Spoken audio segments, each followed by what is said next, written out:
Nari pressed her face against the cold window of the transport shuttle and watched the massive walls of the Terran Exotic Creature Rehabilitation Center grow larger as they approached. The walls were thick and gray and looked like they could stop anything from getting out or getting in. Her wheelchair was locked tight next to her seat, and her brother Kim Tae-ho sat beside her with his hands folded in his lap. He kept looking at her with worried eyes, but he did not say anything because they had already talked about this trip many times. The shuttle pilot announced they would land in 5 minutes, and Nari felt her stomach twist with nervous energy. She had been coming to therapy sessions for 8 months since the accident, but this was different. This place held creatures that other worlds were afraid of, creatures that had hurt people or destroyed things or could not live safely around others. The doctors said it might help her to see that she was not the only one who felt broken. When the shuttle touched down on the landing pad, Nari could see armed guards standing near the entrance to the facility. They wore thick armor and carried weapons that hummed with energy. Her brother helped transfer her into her hover chair, which was easier to use than her regular wheelchair on the uneven ground. The chair lifted her a few inches off the surface and moved smoothly when she pushed the control stick forward. Park Hye-jin met them at the main entrance, and she was smaller than Nari had expected. The facility director had short black hair and kind eyes behind wire-frame glasses. She wore a simple gray uniform with a badge that showed her clearance level. When she shook hands with Tae-ho and then gently touched Nari's shoulder, her grip was firm and warm. "Welcome to the center," Park Hye-jin said as she led them through the first security checkpoint. "I know this visit was not easy to arrange, but I think it will be good for both you and some of our residents. Many of them have not had visitors in years." They walked through a long hallway with thick doors on both sides. Each door had a small window and a display screen that showed information about whatever lived behind it. Most of the screens showed red warning symbols, and Nari could hear strange sounds coming from some of the rooms. There were clicking noises and low growls, and something that sounded like singing but in no language she recognized. "The beings here come from 43 different worlds," Park Hye-jin explained as they walked. "Some were sent here by their own governments because they could not control their aggressive behavior. Others came here after they hurt someone, and the courts decided they needed help instead of punishment. A few asked to come here themselves, because they knew they were dangerous and wanted to be somewhere safe." Tae-ho asked what kind of help the creatures received, and Park Hye-jin smiled, but it was a tired smile. "We try to understand why they act the way they do. Sometimes it is because they are in pain, or they are afraid, or they have been hurt by others. Sometimes it is because their brains work differently than ours. We have doctors and scientists and therapists who work with them every day, but progress is very slow." They stopped at an observation deck that looked down into a large enclosed garden area. Several creatures moved around the space, but they stayed far apart from each other. Nari saw something that looked like a giant insect with blue wings walking near a pond.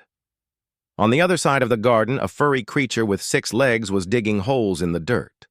None of them paid attention to the others. "They do not socialize much," Park Hye-jin said when she noticed Nari watching. "Most of them prefer to be alone. Trust is very difficult for beings who have been hurt or who have hurt others." They continued the tour and visited the medical wing, where alien doctors worked to heal creatures that had been injured before coming to the center. They saw the research labs where scientists studied the behavior and biology of different species to find better ways to help them. They visited the workshop, where some residents made art or tools or other things with their hands or claws or tentacles as a form of therapy. Nari found it all interesting, but she felt like she was watching from the outside. The creatures they met either ignored her completely or seemed afraid of her. None of them tried to communicate, even when Park Hye-jin explained that some of them could speak in the common galactic language. It was like they had given up on connecting with others. As they moved toward the maximum security wing, Park Hye-jin's manner became more serious. The residents in this section are here because they are considered extremely dangerous. We do not normally allow visitors in this area, but your therapist thought it might be helpful for you to see that even the most damaged beings can find some peace. The hallway in the maximum security wing was wider, and the doors were thicker. The guards here carried bigger weapons, and there were energy barriers visible in front of each door. The air felt heavier somehow, and Nari could sense the tension even though everything was quiet. They stopped in front of the largest door at the end of the hallway. The display screen showed warning symbols in red and yellow, and the energy barrier hummed with power. Through the small observation window, Nari could see into a huge room that looked more like a cave than a cell. There were rocks and metal platforms and a pool of water in one corner. "This is where our most challenging resident lives," Park Hye-jin said quietly. "His name is HFY, and he has been here for 3 years. He came from the Draconic worlds, after an incident that cost many lives. He has never spoken to any of us, and he becomes violent when anyone tries to enter his space." As if he had heard his name being mentioned, a deep rumbling sound came from inside the room. It was not quite a growl and not quite a roar, but something in between that made Nari feel small and strange. The sound seemed to go on forever, and when it finally stopped, the silence felt even heavier than before.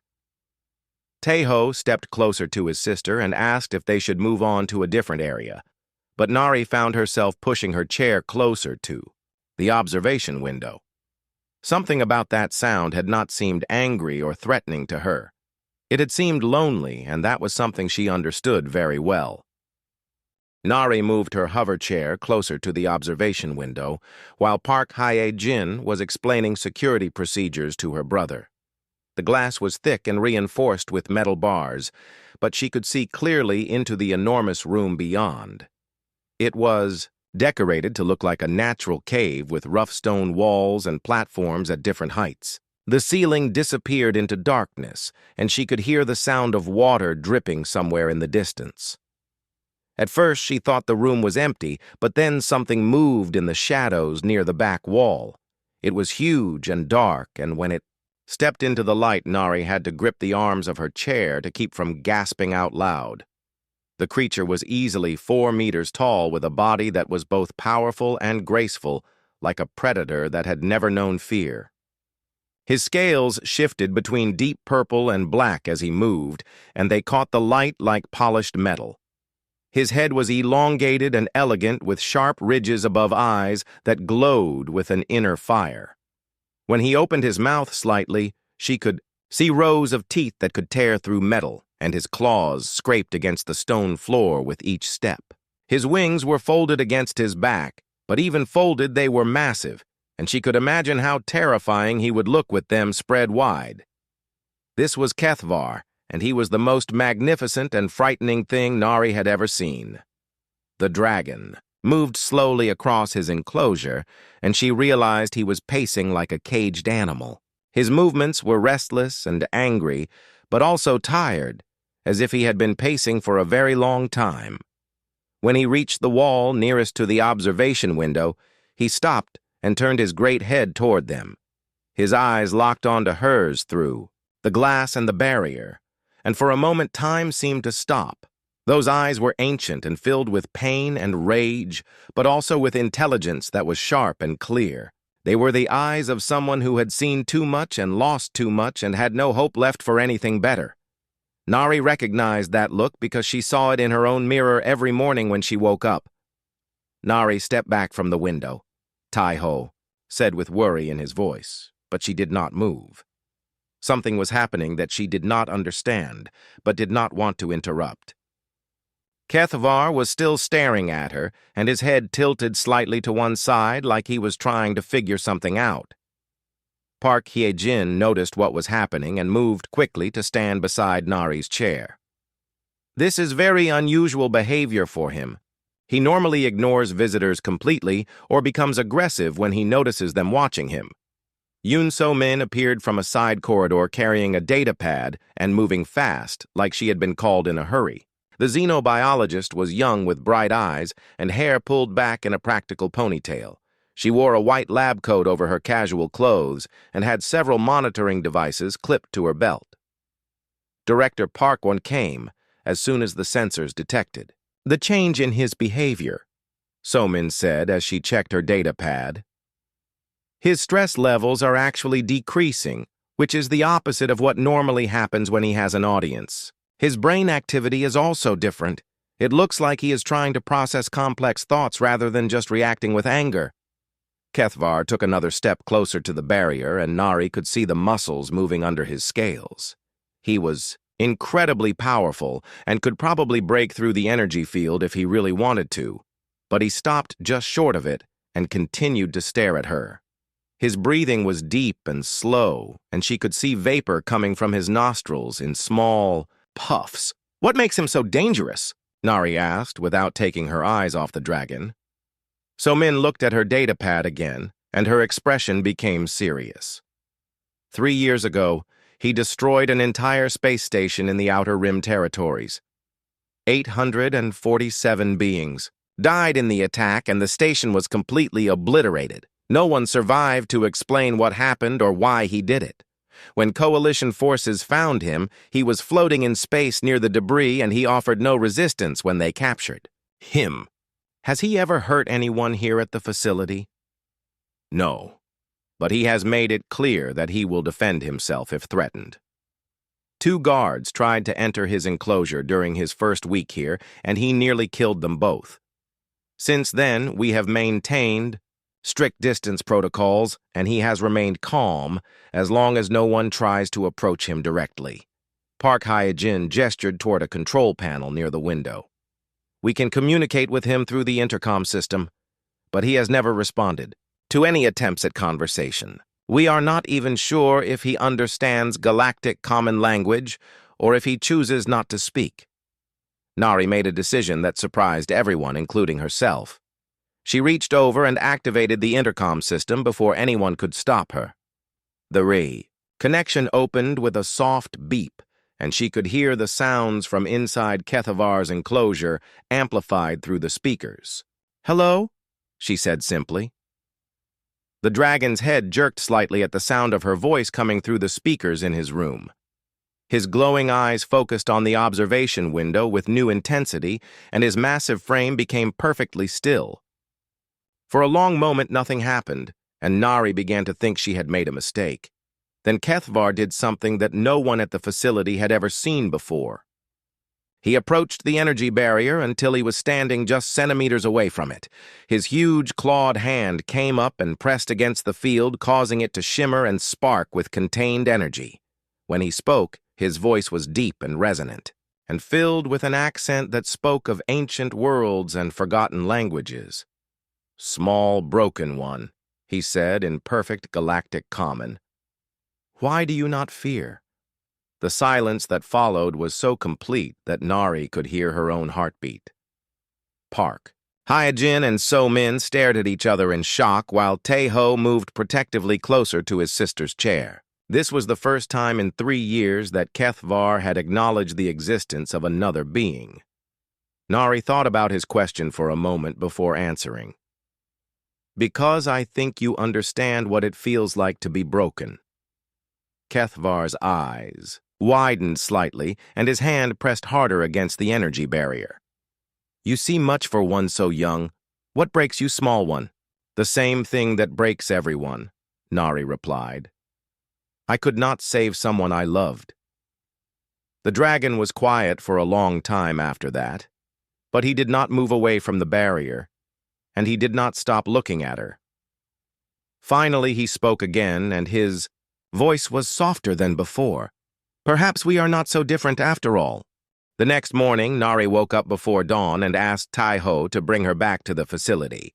Her brother was concerned because she had barely slept and had spent most of the night staring out her bedroom window at the stars. He worried that meeting Kethvar had been too intense for her, but Nari insisted she needed to return. There was something unfinished between her and the dragon, and she could not let it go. Park Hyejin was surprised to see them so early, but she agreed to allow. Another visit after consulting with the medical staff. So-Min joined them with her monitoring equipment, and they made their way back to the maximum security wing. The facility was quieter in the morning hours, and their footsteps echoed in the empty hallways. When they reached Kethvar's enclosure, Nari could see him immediately. He was sitting on one of the stone platforms near the observation window, as if he had been waiting for her to return. His massive form was still intimidating, but somehow less frightening in the soft morning light that filtered down from skylights. In the ceiling above. "He has been positioned there since yesterday evening," So-Min reported while checking her datapad. "His stress levels remain lower than normal, and he appears to be in a state of calm anticipation rather than his usual agitation." Nari activated the intercom and spoke directly to the dragon. "Good morning, Kethvar." "You have returned, small one," he replied without hesitation. "I was not certain you would. I said I would think about what you told me yesterday. I kept my promise." Kethvar shifted his position on the platform and folded his wings more comfortably against his back. "What conclusions have you reached in your thinking?" Nari had spent the sleepless night considering everything she knew about the dragon and about herself. "I think you are not the monster everyone believes you to be. I think you did something terrible because something terrible was done to you first." The dragon's eyes blazed brighter for a moment, and his claws scraped against the stone. "You speak of things you cannot know. Then tell me what I should know." For several minutes, Kethvar was silent, and Nari could see him struggling with some internal conflict. When he finally spoke, his voice was heavy with old pain and fresh grief. "The space station you have heard about was not what your coalition records claim it was. It was a research facility that conducted experiments on captured beings from non-coalition worlds. They took younglings from their families and studied them to learn how to create weapons and controls for our species." So-Min looked up from her datapad with shock, and Park Hyejin moved closer to the intercom to hear better. This was not the story they had been told about the station's destruction. "They took my children," Kethvar continued. 3 younglings barely passed their first molting. The coalition authorities said it was a legal scientific exchange program, but no parent had given permission for their offspring to be taken. When I learned where they had been sent, I traveled to the station to bring them home. His voice became rougher and more difficult to understand as emotion overwhelmed his careful pronunciation. "I was too late. The experiments had already killed them. My son and my 2 daughters died in agony while researchers recorded their responses to various toxins and energy weapons. I found their bodies in laboratory storage containers marked with identification numbers instead of their names." Nari felt tears running down her cheeks, but she did not try to wipe them away. "What did you do?" "I destroyed everything. The station, the researchers, the guards, the administrators, everyone who knew what was happening and allowed it to continue. I made sure no other parent would find their children stored in boxes like laboratory specimens." The room was completely quiet except for the soft humming of the energy barrier and the distant sound of water dripping in Kethvar's enclosure. Park Hyejin and So-Min exchanged glances that spoke of professional concern and personal horror. If what the dragon said was true, then everything they had been told about his case was wrong. "After I destroyed the station, I waited in space for coalition forces to find me," Kethvar said. "I did not resist capture because my purpose was complete and I had no desire to continue living. I expected execution. But instead they brought me here to study my behavior like the researchers studied my children." Nari understood now why the dragon had been so angry and why he refused to communicate with his captors. He saw the facility as just another form of the same system that had killed his family. She also understood why he had spoken to her when he would speak to no one else. "You talked to me because you could see that I was broken too," she said. "Yes. You carry the weight of failure to protect someone you loved. It is a burden I know well." Nari took a deep breath and made a decision that would change both their lives. "My friend Yuki died because I was not good enough to save her. We were in a shuttlecraft that lost navigation during a solar storm. I was piloting because I was better with the controls than she was, but when the emergency systems failed, I had to choose between crashing into a civilian transport or trying an emergency landing on a moon with no atmosphere.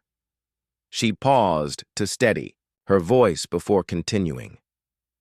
I chose the emergency landing because I thought I could keep us both alive, but the surface was harder than I expected. The impact broke my back and crushed the passenger compartment where Yuki was sitting. She died instantly, and I have been in this chair ever since. Kethvar leaned forward on his platform, and his voice became gentler. You saved the lives of everyone on the civilian transport. How many beings were aboard that ship? 237. Then you chose to sacrifice your friend and yourself to save 237 others. That is not failure, small one. That is the most difficult kind of courage. It does not feel like courage. It feels like I killed my best friend. I understand. I failed to protect my children. And it feels like I killed them by not arriving in time to stop the experiments. We both carry guilt for things we could not control. But we blame ourselves because the alternative is accepting that sometimes evil simply exists, and good beings cannot always stop it. Nari felt something shift inside her chest like a knot that had been tied too tight for too long, finally beginning to loosen. For the first time since the accident, someone understood exactly how she felt and why she felt that way. Not her therapists with their careful questions and gentle suggestions. Not her family with their loving support and encouragement. This ancient dragon who had lost everything knew her pain because it matched his own. What do we do with this? Feeling? She asked. I do not know, small one. I have been carrying it for 3 years, and it has not grown lighter with time. Perhaps together we can find a way to bear it without being destroyed by it. Word of the breakthrough with Kethvar spread through Coalition space faster than Nari had expected. Within a week, reporters from 12 different worlds were requesting interviews, and government officials were asking uncomfortable questions about the facility's security protocols. Park Hye-jin found herself defending her decision to allow the visits, while So-min worked around the clock to document every interaction between Nari and the dragon. The media attention brought unwanted scrutiny to Kethvar's case and Coalition. Investigators arrived to review the circumstances of his imprisonment. Some officials demanded that he be transferred to a maximum security prison, while others called for his immediate execution now that they could communicate with him. The idea that he might be rehabilitated was considered too dangerous by most authorities. Nari learned about these developments when she arrived for her daily visit, and found the facility surrounded by security barriers and additional guards. Park Hye-jin met her at the entrance with a grim expression and explained that new restrictions had been put in place by Coalition Command. I am sorry, Nari, but I cannot allow you to continue visiting Kethvar. The authorities believe the relationship has become too intense and potentially dangerous. They are concerned that he might be manipulating you or using you to gain access to information about facility operations. Nari felt anger rising in her chest like a tide that could not be stopped. They think he is manipulating me. The official report states that dragons are known to be highly intelligent and capable of deception. They believe Kethvar may be planning an escape attempt and using your visits to gather intelligence about security measures. That is the stupidest thing I have ever heard, Nari said with more force than she had used in months. He has had 3 years to plan an escape if that was what he wanted. He could have broken out of that room any time he chose to. He stays because he has given up, not because he is planning anything. Taeho tried to calm his sister, but she was beyond listening to reasonable arguments. The injustice of the situation had awakened something in her that had been sleeping since the accident. For the first time in months, she felt truly alive and truly angry. And she was not going to let bureaucrats destroy the one meaningful connection she had found. I want to speak to whoever made this decision, she demanded. Park Hye-jin looked uncomfortable, but she activated her communication device and contacted her supervisor. After a brief conversation, she received permission to bring Nari to a video conference with Coalition officials who were managing Kethvar's case from their headquarters on Terra Prime. The conference room was small and sterile with a large screen that showed three serious-looking officials sitting behind a metal desk. They introduced themselves with titles and ranks that meant nothing to Nari, but their attitude of dismissive authority was clear enough.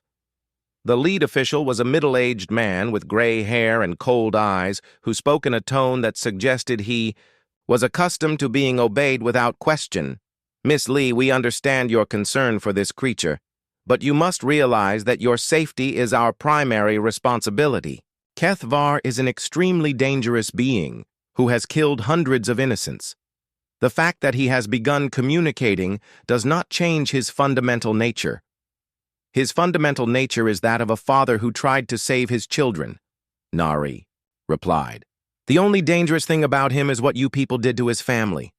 The officials exchanged glances that spoke of professional irritation with civilian interference. The creature's claims about illegal experimentation are unsubstantiated and irrelevant to his current status. He destroyed a legitimate research facility and committed mass murder. That is not disputable. Have you investigated his claims? We do not negotiate with terrorists, Miss Lee. The creature will be transferred to a secure prison facility where he can receive appropriate containment. Your visits are terminated effective immediately." Nari felt something snap inside her mind like a cable under too much tension. These people had already decided Kethvar was guilty, and they were not interested in the truth of what had happened to his children. They wanted him locked away or killed, so they could avoid confronting the possibility that their precious coalition had failed to protect innocent younglings from illegal experimentation. "No," she said quietly. "I beg your pardon?" I said no. "I will not stop visiting him, and I will not let you transfer him to a prison. If you want to move him, you will have to go through me first." The lead official's expression became stern, and he leaned forward toward the camera. "Miss Lee, you are a minor with no legal authority in this matter. The creature's disposition will be decided by coalition law, not by your personal feelings." Then, "I guess you better send some lawyers along with your transport team because I am not moving from this facility until Kethvar gets a fair hearing." Teho started to protest, but Nari cut him off with a look that reminded him of their father when he made business decisions that could not be changed. She turned her hover chair toward the door and left the conference room without waiting for permission or further argument. Park Hye-jin followed her into the hallway and tried to explain that a protest would only make things worse for everyone involved. So-min joined them and added her own concerns about the legal consequences of defying coalition orders. But Nari had made up her mind, and nothing they said was going to change it. She made her way to the maximum security wing and positioned her chair directly in front of Kethvar's enclosure. When the guards tried to convince her to leave, she politely explained that she was exercising her right as a coalition citizen to peaceful protest, and that she would remain there until Kethvar received proper legal representation and a fair review of his case. Through the observation window, she could see the dragon watching her with curiosity and something that might have been hope. When she activated the intercom to explain what was happening, his response surprised her. "Small one, you should not risk yourself for my sake. I am not worth the trouble this will bring to you and your family." "That is not your decision to make," Nari replied. "I decide what I am willing to risk and who I am willing to risk it for. You are my friend Kethvar, and friends do not abandon each other when things get difficult." The dragon was quiet for a long time, and when he spoke again, his voice was thick with emotion. "I have not had a friend in many years. I had forgotten what friendship felt like. Then it is time you remembered." Within hours, news of Nari's protest had reached media outlets across Coalition space, and reporters were broadcasting live from outside the facility. The story of a paralyzed human girl defending a dragon that most people considered a monster captured public attention in ways that surprised everyone. Support messages began arriving from other disabled beings who understood what it meant to be dismissed and written off by society. After 3 days of media coverage and public pressure, the coalition was forced to announce that they would hold formal hearings about Kethvar's case. Nari had remained in the hallway outside his enclosure for the entire time, sleeping in her chair and eating meals brought by facility staff who had begun to support her cause. Park Hye-jin had tried several times to convince her to go home and rest, but Nari refused to leave until she was certain the dragon would receive fair treatment. The hearings were scheduled to take place at the facility so that Kethvar could participate without being moved to a potentially hostile environment. A panel of 3 judges arrived from different coalition worlds along with legal representatives and a small army of bureaucrats who seemed unhappy about having to justify their previous decisions. So Min had spent the 3 days gathering evidence to support Kethvar's claims about illegal experimentation, and her findings were disturbing. Financial records showed suspicious payments to the destroyed station from military contractors who specialized in biological weapons. Communication logs revealed that several researchers had requested permission to expand their testing protocols beyond approved limits. Most damning of all were personal messages between station personnel that discussed the difficulty of keeping experimental subjects alive long enough to complete useful data collection. The hearing room was set up in the facility's main conference area with video links to Kethvar's enclosure so he could see and hear everything that was said. Nari was given permission to attend as a witness and advocate, while her brother and father sat in the observation section with other family members and supporters who had traveled to New Busan for the proceedings. The lead prosecutor was the same official who had dismissed Nari during the video conference, and his attitude had not improved with the additional scrutiny. He began by reading a list of charges against Kethvar that included mass murder terrorism and destruction of coalition property. His presentation was clinical and focused on the scale of the destruction without any mention of possible motivations or extenuating circumstances. The defendant has admitted to destroying the research station and killing all 847 beings aboard. There is no dispute about his guilt in these matters. The only question before this panel is whether execution or permanent imprisonment is the appropriate punishment for crimes of this magnitude.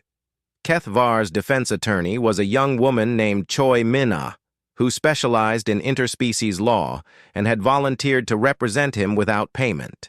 She was nervous, but determined, and she had spent the previous days studying draconic culture and history to better understand her client's perspective. Honorable judges, the prosecution would have you believe this case is simple, but the evidence suggests a much more complex situation. My client did not attack the station without provocation.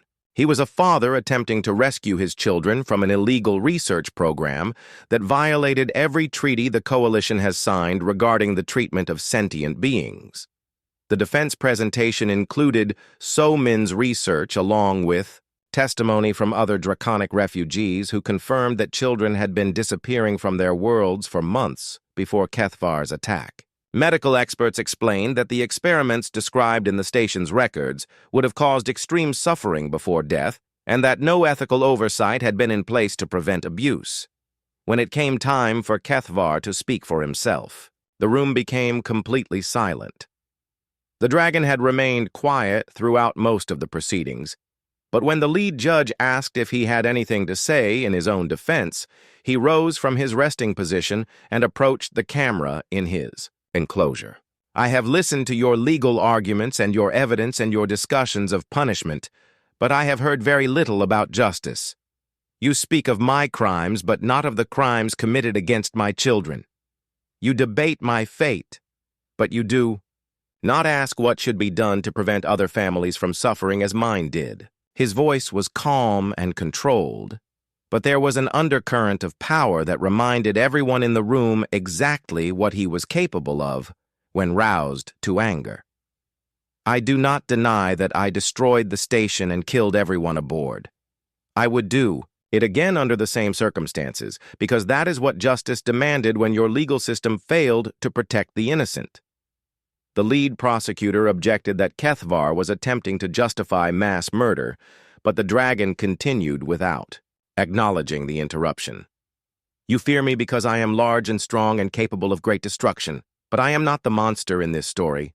The real monsters are the beings who torture children in the name of science and the officials who allow such things to continue because it serves their political interests.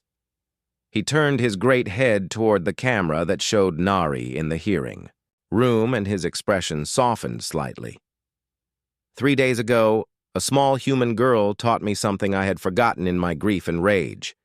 She showed me that strength is not about the ability to destroy, but about the choice to build something better when all seems lost. The room was so quiet that the ventilation system seemed loud by comparison. Kethvar's words had carried a weight that went beyond legal arguments or evidence. He had spoken with the authority of someone who had lost everything and found a reason to keep living anyway. If this panel will permit it, I choose to spend my remaining centuries working to ensure that no other children suffer as mine did. I offer my knowledge of illegal research networks and my skills as an investigator to help the coalition root out corruption and prevent future atrocities. I do not ask for forgiveness because what I did cannot be forgiven. I ask only for the chance to turn my grief into something useful. When he finished speaking, Kethvar moved back to his resting platform and waited for the judges to respond. The lead judge was an elderly Centauran female with silver hair and wise eyes who had presided over thousands of cases during her long career. She looked at her fellow judges and then at the dragon on the screen before addressing the room. This panel will recess for deliberation. We will announce our decision tomorrow morning. As people began filing out of the hearing room, Nari remained in her chair, staring at the screen that showed Kethvar's enclosure. The dragon had settled himself on his platform, with his wings folded and his eyes closed, but she could see the tension in his massive frame. He was preparing himself for whatever judgment would come, and she hoped it would not be the end of their friendship. That evening, Tai-Ho and their father, Choi Dae-sung, joined Nari for what might be her last visit with Kethvar. Before the judges announced their decision, the dragon seemed pleased to finally meet her family, and he spoke with them about Nari's courage and determination in terms that made her blush with embarrassment. Your daughter has given an old dragon hope when I thought such things were impossible, he told them. Whatever happens tomorrow, I am grateful for the gift of her friendship. What will you do if they decide to execute you? Nari asked, when her family had stepped away to give them privacy. I will face that fate with more peace than I expected thanks to our conversations. You have helped me remember that my children would want me to find meaning in their loss, rather than drowning in guilt and anger. And if they let you live? Kethvar's eyes blazed with renewed purpose, and his voice carried the first note of real hope she had heard from him. Then we will change the galaxy together, small one. We will make sure that what happened to my family never happens to anyone else's children. The judges returned to the hearing room the next morning with expressions that revealed nothing about their decision. The lead judge carried a datapad with their official ruling, while her colleagues sat with the formal stillness that marked important legal proceedings.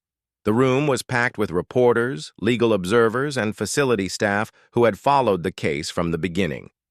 Nari sat in the front row with her family and Park Hye-jin, while Kethvar waited in his enclosure, watching the proceedings through the video link. The dragon appeared calm, but she could see the slight tremor in his clawed hands that betrayed his nervousness about what was to come. This panel has reviewed all evidence and testimony regarding the case of Kethvar of the Draconic Worlds. The lead judge began in a formal tone that carried across the silent room. We have considered the magnitude of his crimes against coalition citizens and property, as well as the circumstances that led to his actions on the research station. She paused to look directly at the camera that connected to Kethvar's enclosure before continuing. While we cannot excuse or minimize the loss of life that resulted from the defendant's attack, we have concluded that the illegal experimentation program constituted a crime against sentient life that demanded justice when legal channels failed to provide it. The prosecutor looked shocked and began to rise from his chair, but the judge gestured for him to remain seated. Furthermore, this panel finds that the defendant has demonstrated genuine remorse for the collateral damage his actions caused and has expressed a sincere desire to prevent similar atrocities in the future. Nari felt her heart racing as she waited for the actual verdict. Around the room, people leaned forward in their seats while reporters activated their recording devices to capture whatever came next. Therefore, this panel hereby sentences Kethvar to supervised rehabilitation under the custody of the Lee family of New Busan Colony, with the requirement that he assist coalition investigators in identifying and dismantling illegal research operations throughout known space.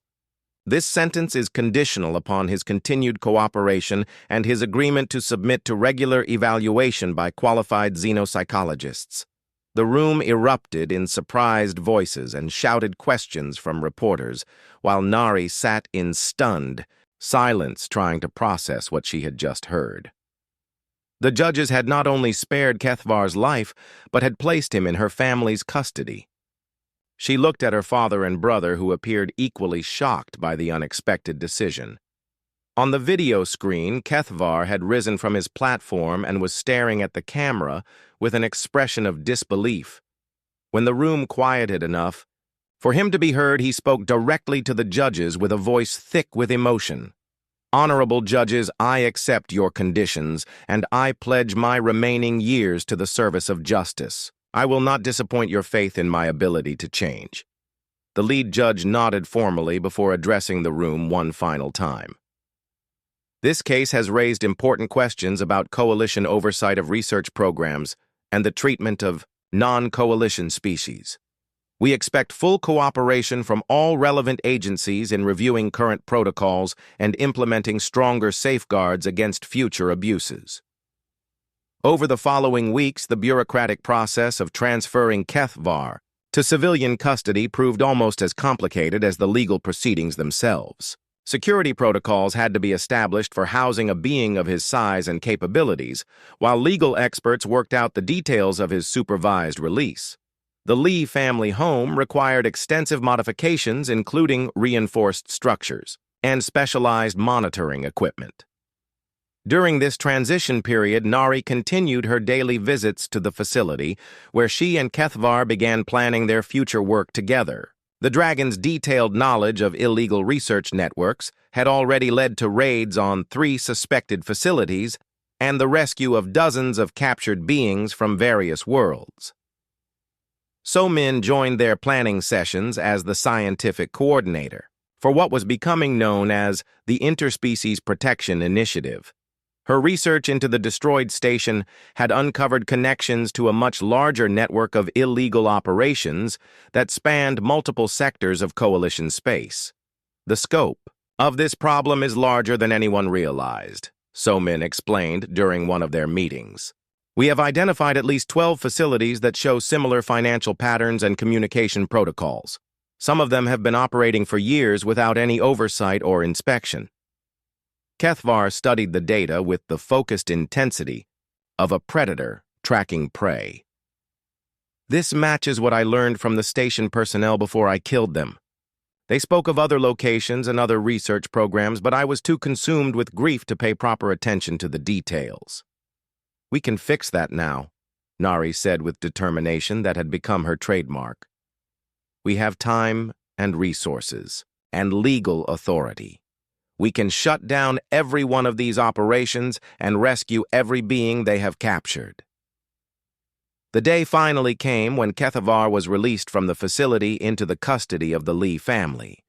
Special transport vehicles had been brought in to move him safely to their modified home, where a large addition had been built to accommodate his size and needs.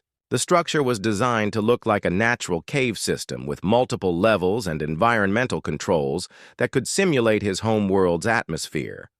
As the transport convoy made its way through the streets of New Busan Colony, crowds of supporters lined the route to witness this unprecedented moment in interspecies relations. Some carried signs welcoming Kethvar to his new life, while others expressed their faith in the power of rehabilitation and second chances.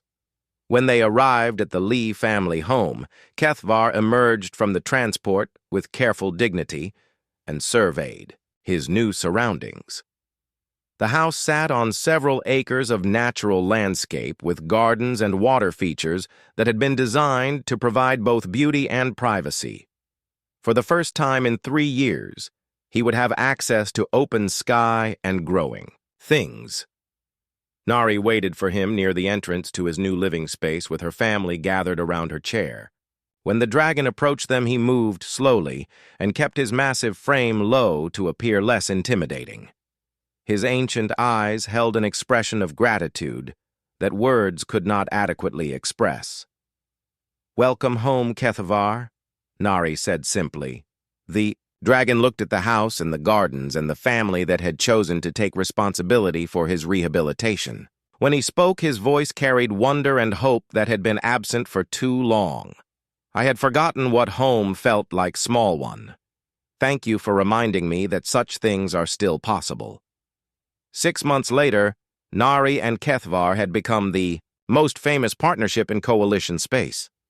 Their work with the Interspecies Protection Initiative had led to the shutdown of 7 illegal research facilities and the rescue of over 200 captured beings. More importantly, their friendship had challenged fundamental assumptions about both human nature and draconic culture that had shaped interspecies relations for generations.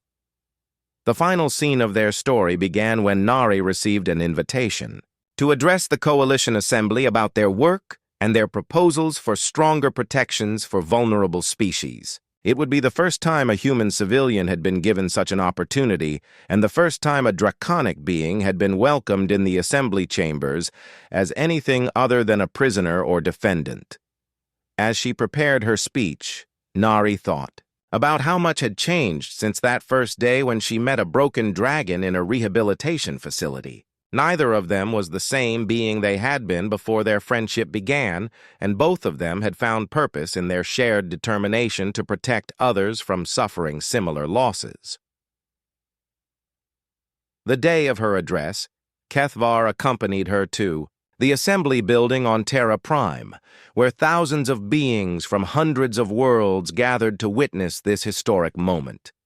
As they entered the main chamber together, the sight of a paralyzed human girl in a hover chair with an ancient dragon walking beside her became an image that would be remembered across the galaxy for generations to come.